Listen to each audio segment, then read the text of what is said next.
Hey there, and welcome to this episode of Home Service Success TV. I'm your host, Stephen Christopher, and today, as always, we have another amazing guest for you on the show. Today, we have Drew Cameron. Drew is the president and founder of HVAC Sellutions and Energy Design Systems. Drew, welcome to the show.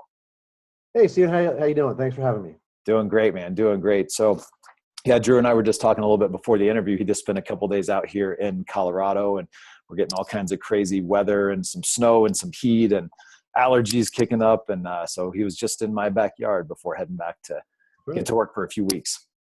So cool. So Drew, tell us just a little bit about who you are, kind of a little bit about what you do and how you got into this industry.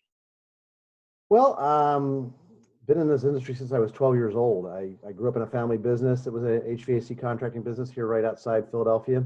Served the suburban and rural suburban markets here. My dad started that in '64. We sold it in '96 to a local utility that did a consolidation. Up to that point, I had run every aspect of a contracting business, and all the way up to general manager. Wasn't the owner of the company, but anyway, we sold it. It was the right time due to consolidation. But I went out there after that and worked for service experts and traveled around the country fixing, I'll call them broken companies or broken centers, service expert centers. And then everybody said I should be doing what I'm doing for myself and helping to other companies to grow independently. So I jumped ship in '99 from that and been doing training, consulting, and business building ever since. And the thing about that is real nice is I get to focus on that one element that I really enjoyed back in my own company, which is sales and marketing, and really kind of growing people and growing companies. And that's what myself and my business partner focus on is really kind of growing people and growing companies and kind of somewhat living vicariously through others' success, if you will. But it's our way of kind of giving back to the industry that's given us so much. That's awesome, man. Yeah, I mean, Drew, you and I have had the opportunity to talk a couple times over the last few years and then even meet a couple times. And, everything that I've heard about you and what your business is doing is right in alignment with what you're saying. I mean, everybody says that you're fantastic at what you do, great marketer, great sales coach, and, really great at coming in and helping businesses grow. So I'm really looking forward to what knowledge you're going to share with us today that can help our clients. So over the years that you've done this and you've been really involved in multiple home service companies and helping them grow, turn around, scale, what's one kind of the top things? I know you probably have a couple that you see, but here on Home Service Success TV, we like to keep these like really pinpointed so people can take action on some of these things. So share with us one of the things that you see that has a really profound effect on businesses. Yeah, it's when we get pulled into a company, it's usually to either grow the company as far as grow the sales, or even get into heating and air conditioning and home performance and stuff like that, or just get more profitable. Some companies don't want to get necessarily bigger, but they want to get a little bit more juice for the squeeze. They're not making the kind of net profits that they should. 15 to 30% net profit is really what a company should be making after it covers all bills and expenses and commissions and whatnot. And so when we get pulled in, it's kind of like I say, to grow profits or grow sales. And as I mentioned kind of at the top there, it's working with the people. We love, working with the people and having the right people, no substitute for that. But the one nuance that I find is once you have those right people, you've got to have the right systems and processes in place. And the one I think that we really focus on and shine on is that price presentation component. When you sit down and you share with a homeowner a significant price point, at a level to which they just don't regularly cut checks. None of us actually cut those checks personally. $5,000, $8,000, $10,000, $20,000, at a clip as individuals. We just don't write those checks. And so offering payment options to customers and doing it in a very compelling and creative way is where we really shine and differentiate ourselves, because we bring in all the resources. We have a lending platform that has 13 lenders on it, and all variations of products and services within that platform that contractors can use to really, close more sales more effectively, raise those average tickets, eliminate, bottom feeding, underpricing competition, and even really eliminate those price objections and affordability objections that customers bring in. So I would say it's payment options is really the one niche where we really shine. So so payment options, is this, I mean, obviously we know that people like to sell high dollar or high ticket items, right? And so payment options helps people do that. Is this something that most companies aren't doing? Or is it just something they're not doing well? Do you have a, kind of a view on that? Yeah, both actually. In fact, I was out in, like I said, Colorado Springs yesterday, and I did a little video, uh, advertisement, if you will, for Contractor Leadership Live, which is a conference coming up in September, and I'm going to be speaking on this, this very subject. And the case study information that's out there is really compelling. 20% of contractors don't even offer payment options. So, I mean, they just don't even have them, or they don't offer them, or just not even in their wheelhouse, according to one industry study. But 95% of contractors don't do so effectively or do so correctly, as far as offering those payment options. Meaning most salespeople, most contractors, if you will, for salespeople for contractors, offer payment options as a reactionary response to a customer saying, well, that's a lot of money, or you're more expensive than somebody else. And so then they come back and say, oh, well, we offer financing, or we offer payment options. And they do so, like I say, reactionary. And that's a big mistake. And so the lion's share of contractors, 95% of them do, I think, that offer that offer financing, because a lot of them do. Like I said, about 80% of the contractors do offer financing, and that includes credit cards, by the way. That is a form of financing. That the 80% that offer it, 95% of those that do offer it don't do so effectively or correctly. They don't lead with the payment option. They don't lead with that monthly investment. They don't get the customer to understand this is the way to go about doing this type of work, when you're making this type of investment in your home. That's interesting. So how does a company that's watching this interview, I mean, how do they evaluate how effectively they're using it? And then based on that determination, what's the first steps to start using it more effectively? Or, I mean, I guess even how do you implement it if you're one of the 20% that don't offer it? Yeah, I mean, good questions. I mean, first off, you gotta, you ask, how do you verify if you're doing so effectively? I mean, you got to track everything in your business, key performance indicators, if you will, and metrics, and you just got to measure everything. And so, that means, verifying, tracking the performance of your salespeople, certainly, what are they selling? When are they selling? Average tickets, closing ratios, stuff like that. But, are they offering the financing? How are they offering? What programs are they offering? Do you, have a means by which to track, are they quoting financing on every job? Because that's important. If you're not, verifying if your salespeople are doing this, you'll have no understanding as to what they're doing on a sales call. So you have to, you gotta go out and, number one, ride along with the guys, make sure they understand the story and are telling a compelling value proposition story, and then sharing all the ways a customer can pay. When they get to that point of talking about money, usually the first time salespeople talk about money and how a customer can pay for it is when they present the price. Well, that conversation's happened a little bit too late at that point. You need to have an understanding ever before you go ahead and share your findings and options with customers, what their thoughts are on paying for this, and maybe even have a conversation about money and where they feel comfortable as far as that investment range is concerned. But if you don't have the tools in place to be able to track that, if you're not going out as a sales manager and as the owner, you may by default be the sales manager, because if you don't have a sales manager in body as the owner and president, you're the sales manager. And so you got to ride along with your salespeople, go in the home, because you can't coach from the locker room, see what they're doing in the home, see if they're offering it, have the right tools, and as far as being able to quote that financing, which I'm going to share with them in September at Contractor Leadership Live as to how to do this, and then have the right resources, if you will, because you mentioned if they don't have financing, how can they get set up on that? Well, that's something that we do for our clients. I'm happy to share those resources, with your viewers as well.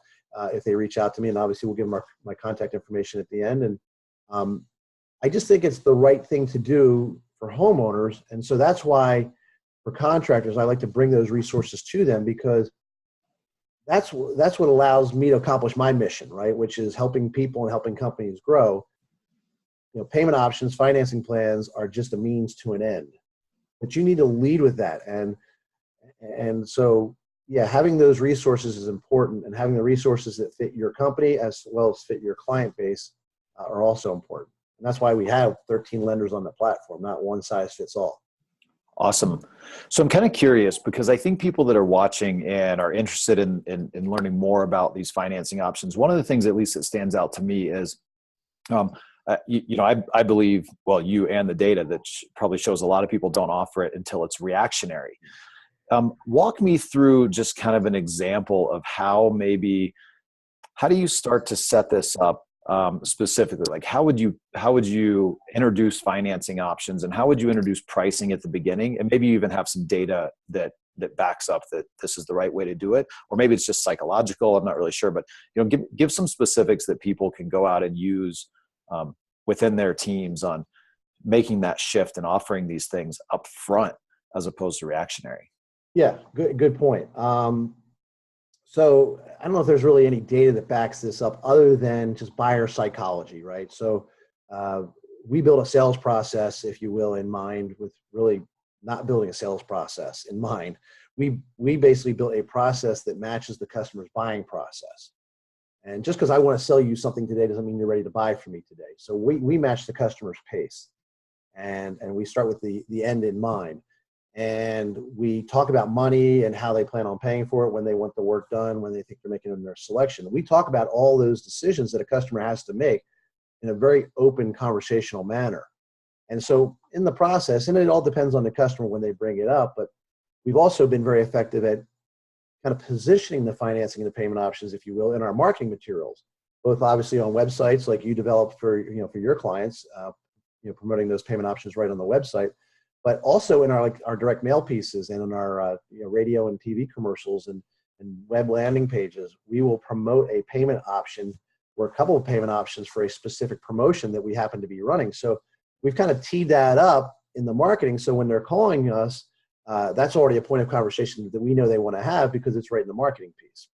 That's thing number one there. But for the rest of it, if they haven't mentioned financing or whatever with us, it doesn't come up in the conversation, at some point during the call, and it all depends, again, based on your judgment as a salesperson when you're working with a customer, as to when do you bring this up, we'll simply say at some point, we'll talk about money. We'll get into a conversation what we call price conditioning, if you will. And right after that, they'll kind of give us, and we'll ask total investment or monthly investment. And I like to follow the monthly investment, and I'll say something along the lines of, without taking food off the table, had you given any thought as to what you'd feel comfortable investing to take care of this on a monthly basis? And the customer might come right back and say, hey, I just plan on cutting you a check. And I said, no, I certainly understand if that's the direction you want to go. By all means, that's fine. But if we could get the utility to help pay for this, would that make sense? And everybody says, yeah, of course. Now, what do I mean by that? Well, sometimes there are rebates available to you. Obviously, there used to be tax credits too, but I'm talking about energy and repair cost savings. Because you're going to save that on a monthly basis, so why not apply that to the monthly investment and get the customer start to thinking that way? Because how often do you, me, and anybody else cut these $10,000 checks? Next to never. But we all cut checks for about $100 to $200 a month for all kinds of things, right? Our cable bill, our cell phone bill, our car payments, our insurance, stuff like that. So if we're all used to that, cutting those types of checks, why not just have a conversation that you're used to having in your own mind as a buyer on a regular basis? And so when I get you to kind of agree to a monthly investment rate, I'll then say, had you given any thought as to how you planned on paying for this? And before you answer, let me tell you all the ways that you can pay. And then we lead them through a conversation that's a little bit more detailed than I have time to get into with you today. But certainly we'll be talking about in September at Contractor Leadership Live. We lead them through a conversation and showing the homeowner all the ways they can pay. And we lead them to the most obvious one, which is that monthly investment option. Now, if they come back and they say, hey, well, can I still write you a check? Yeah, by all means. Hmm. Okay. I mean, I love that. It seems like it's just having the forethought to offer all of those options up front. And then it's kind of like you said, the buyer's mentality. I mean, if we give somebody that up front, it allows them to think about it a little bit throughout the whole sales process. And then it's not this reactionary thing that's like, oh, wait, you can't afford $10,000. Well, how about financing? They've already kind of made up their mind of like, holy cow, I can't afford that. Well, and again, you can also insult somebody, right? I mean, I ride along with salespeople all the time, and so a lot of times I hear this. And we were talking about this yesterday in our meeting. Was the average customer might just say that's a lot of money, right? They're not used to the price points of these things being what they are nowadays, as far as HVAC and home performance and indoor air quality, everything that we can do for a customer. They're in their mind, maybe they're thinking $5,000 or $6,000, and we hit them with numbers that are 10 to 12, $15,000 total investment, obviously. And they'll say something, they're not objecting to price per se, they're maybe just making a statement. That's a lot of money. The average salesperson's response to that is, oh, well, we offer financing. Well, you may have insulted me because I never said I can't afford it. Wow, maybe it's a little bit more than I ever thought that it would be. I didn't think these things were pricing out that kind of at that point. And now you've driven me away because you've offended me, or just the way most salespeople, like I said, do it. They do it very ineffectively. If they don't do it in a reactionary way, they do it in a poor, ineffective way that, like I say, can be off-standing or off-putting to a customer. That makes a lot of sense, and that's something that I probably wouldn't have thought of. And hopefully, some of the people watching this, maybe they haven't thought of that, and that will be very helpful information for them. So, Drew, you have tons of experience doing this. I'd love to kind of, as we wrap up, have you share a little bit about how people can find you, how they can get in touch. If they have additional questions on these types of things, they can reach out and ask you. Yeah, sure. Well, let me throw out one last thought real quick. Yeah. KPIs. I always like to give at least one important KPI, one metric, because you asked about how can they determine if they're being effective with this. And like I said, credit cards are included in this, so that's a method of financing. If you're not financing 60 to 70% of what you sell as a residential installation contractor, then you're missing sales that you should be earning. Because again, there's people who'd want to do business with you if they saw a means by which they could afford to do business with you, or the money made sense, they'd make that investment. So 60 to 70% is a good number. And like I say, it's interesting when I hear salespeople say to me on a regular basis, well, all my customers pay cash. And I'll say, well, listen to what you just said. All my customers pay cash. And I'll say, yeah, all your customers. There's a lot of people that aren't your customers that would be your customers if you offered payment options and did so effectively. But I just wanted to kind of end on that. But yeah, if somebody wants to get a hold of me, reach out by all means necessary. I've got a toll-free number. They can reach out to me at 888-621-7888. Email Drew, DREW, at HVAC Sellutions, spelled SELLUTIONS. So that's HVACSolutions.com. So Drew at HVACSolutions.com. And, website is www.hvacsolutions.com. And happy to have a conversation, absolutely free of charge. Get them the information, get them the resources, so they can kind of take a look at the financing options that our clients use and leverage every day to success. Awesome, Drew. Thanks so much for taking time out of your very busy day, as we discussed before this call, all the traveling that you're doing, all the speaking you're doing. So thank you for taking time to share this knowledge. This is definitely something that I wouldn't have thought of as, such a great key point that a lot of businesses are missing out on. So yeah, thank you. No, thanks for having me, Stephen. Cool. So just to pull out a couple bullet points that I got from our conversation today with Drew Cameron from HVAC Solutions and Energy Design Systems. We talked about payment systems today, or payment options today. Some interesting facts: 20% of home service companies do not offer payment options. I mean, that's a huge chunk of people. 20%, geez, that's 20 out of every 100 companies. That's crazy. And 95% of companies don't do it effectively or correctly. And an interesting side note to that is, 95% that aren't doing it effectively or correctly. I mean, one of the points that Drew mentioned is that you could be doing it well, or at least what you think is well, but some of the ways that your salespeople are doing this, you could actually be insulting customers. that was a huge takeaway that I didn't think of. So 95% of companies aren't offering it effectively. Tracking this, so starting to track and figuring out, okay, how many times are we offering financing? How much of our business is coming from financing? And one of the most alarming numbers that I got from Drew today was that 60 to 70% of your sales should be coming from or should be finance. And so if you're one of the people that say, oh, well, all my customers pay cash, as Drew mentioned, you're right. All of your customers pay cash. So you could be missing out on 60 to 70% of new business. And, generally this is going to be higher ticket items. So pay really close attention to these financing offerings. And just a couple little things. Are you offering it on every job? So how are you doing with training your salespeople? Are they offering financing on every job? And then are they offering finance and other payment options up front? So having that conversation at the beginning of the meeting with the customer right up front, as opposed to a reactionary option. And then just one of the takeaways from a language standpoint that Drew used is, total investment versus monthly investment. So just some key terminology that you could introduce to your salespeople as far as making this a smoother conversation for them with the customer. But yep, so those are some great things that I got out of this call today. So make sure you're paying attention to financing options. If you have any questions, Drew, as he mentioned, would be more than happy to talk to you. Feel free to reach out to him. We'll have all of his contact information in the notes below. Again, this is Stephen Christopher with another episode of Home Service Success TV. Thank you so much for taking time out of your day to check it out. If you have any questions, please like, share, and comment. Thanks so much. Have an amazing day.